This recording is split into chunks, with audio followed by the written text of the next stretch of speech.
Pemirsa, kita akan masuki kabar penambahan. Terjadi perubahan gaya hidup warga dianggap menjadi penyebab terjadinya pergeseran pola penyakit, sehingga perlunya diselenggarakan gerakan masyarakat hidup sehat. Lantaran masih adanya penyakit infeksi, meningkatnya penyakit kada menular wan penyakit-penyakit yang seharusnya sudah teratasi muncul kembali.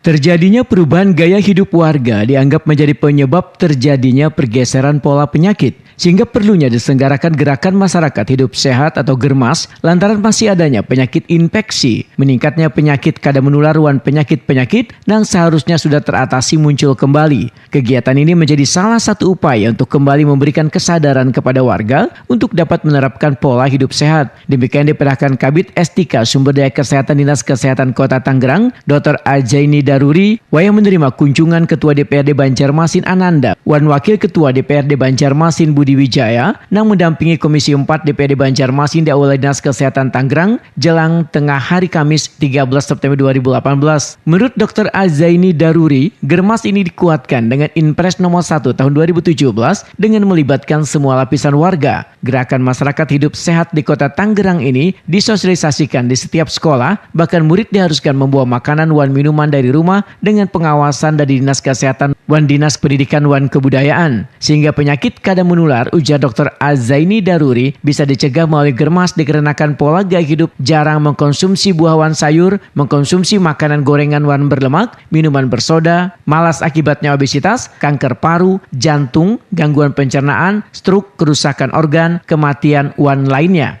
Selain mengajak warga berperilaku sehat, Dinas Kesehatan Kota Tangerang, ujar Dr. Azaini Daruri, juga melaksanakan Care Free Day, melakukan aktivitas fisik, mengkonsumsi sayur wan buah, memeriksa kesehatan secara berkala dengan cara sapa sehat, yaitu setelah senam makan sayur wan buah bersama, dilakukan saban minggu sekali, hingga ke tingkat kecamatan. Terbukti dengan hidup wan lingkungan nang barasi, maka biaya untuk berobat menjadi berkurang. Pun sudah ada kampung PHBS. Mungkin pernah mendengar ya Pak yang PHBS, perilaku hidup bersih dan sehat. Itu sudah di 152 RW, terutama sasaran kita itu RW-RW yang umum, yang slum area. Jadi yang perilakunya masyarakatnya yang agak susah dalam berperilaku hidup bersih dan sehat, itu bagaimana kita bisa merubah mindsetnya dan merubah perilaku agar lebih sehat lagi, dan kampungnya mau bebenah, pemberdayaan. Jadi intinya itu pemberdayaan masyarakat yang ingin kita munculkan. Ketua Komisi 4 DPRD Banjarmasin M. Faisal Haryadi, Takuni Prima TV, usai pertemuan mengakui bila Kota Tangerang memiliki inovasi kesehatan yang cukup bagus, terbukti bisa bersama-sama mengajak semua puskesmas, wan sekolah untuk melaksanakan gerakan masyarakat hidup sehat. Bahkan seminggu sekali warga nang sehabis berolahraga diberikan buah wan sayur, sehingga warga pun terbiasa dengan pola hidup sehat. Politisi Partai Amanat Nasional ini pun menginginkan GERMAS ini bisa juga diterapkan di Banjarmasin, karena selawas ini pemerintah Kota Banjarmasin, ujar M. Faisal Haryadi, hanya bisa memberikan fasilitas kesehatan tapi melupakan mengupayakan warga agar hidup sehat. Mereka setiap minggu melaksanakan senam, kemudian memberikan nutrisi, memberikan sayur, buah, sehingga masyarakat menjadi terbiasa dengan pola hidup sehat.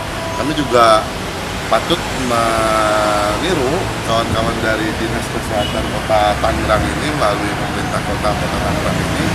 Mereka cukup konsen untuk memberikan keleluasaan kepada kawan-kawan Dinas Kesehatan ini untuk bisa mengatur APBD yang telah diterapkan Dinas Kesehatan ini, sehingga program GERMAS ini bisa tercover dengan baik.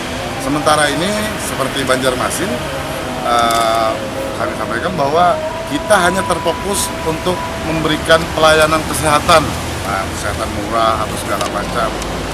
Itu bagus, tapi yang cukup terlupakan pemerintah kota sebagian besar termasuk Banjarmasin adalah bagaimana mengupayakan masyarakat itu hidup sehat, sehingga biaya untuk memberikan fasilitas kesehatan kepada masyarakat itu bisa jauh ditekan. Nah, ini yang coba kita laksanakan. Mudah-mudahan di 2018 ini dan di 2019 nanti program GERMAS ini bisa kita lebih galakkan di Banjarmasin. Termasuk dengan anggarannya, Bala? Nah, termasuk dengan backup anggaran kita di DPRD kepada pemerintah kota. Sementara itu, Wakil Ketua Komisi 4 DPD Banjarmasin Dedi Sopian menilai pola kesehatan yang diterapkan di Kota Tangerang yang melakukan cara jemput bola atau mendatangi ke rumah-rumah warga ini sangat mengena. Karena bila ada sebagian warga yang kurang peduli dengan hidup sehat, maka dengan adanya germas ini akan mudah diketahui Wan diajak untuk berperilaku hidup berasih Wan sehat. Politisi PKB ini pun berjanji Wan meminta instansi terkait di Banjarmasin untuk mencoba menerapkan pola kesehatan yang didapat di Kota Tangerang ini. Pola dari germas ini sifatnya kan mereka kadang-kadang ada yang jemput bola. Nah, dari pihak kesehatannya sendiri mendatangi ke rumah-rumah. Sosialisasi ini kayaknya lebih kena karena ada sebagian masyarakat yang masih tidak peduli. Nah, ini karena ada ajakan langsung jemput bola ini, nah, gerakan masyarakat ini bisa tercover ke semuanya gitu. Dan terkait dengan itu ada juga mereka program PHBS. Jadi perilaku hidup bersih sehat. Nah, itu juga mereka tanamkan bahwa tempat sampah-sampah yang kotor di rumah itu dibersihkan, semuanya serba bersih, dan dari kebersihan itulah semua penyakit akan hilang. Nah, oleh itu filosofinya itu yaitu lebih baik mencegah daripada mengobati. Jadi itu yang dicamkan di Kota Tangerang sendiri terkait dengan gerakan masyarakat sehat itu. Untuk di Banjarmasin nanti bagaimana Pak Dedi? Nah, kita akan coba adopsi bahwa ke depan apa yang kita dapat ilmu gali di sini ya secara bertahap kita coba terapkan di Kota Banjarmasin sehingga Banjarmasin juga bisa mengikuti tentang kesehatan yang ada di Kota Tangerang. Kunjungan kerja Nangjo didampingi perwakilan Dinas Kesehatan Banjarmasin ini dilakukan mulai tanggal 12 hingga 15 September 2018.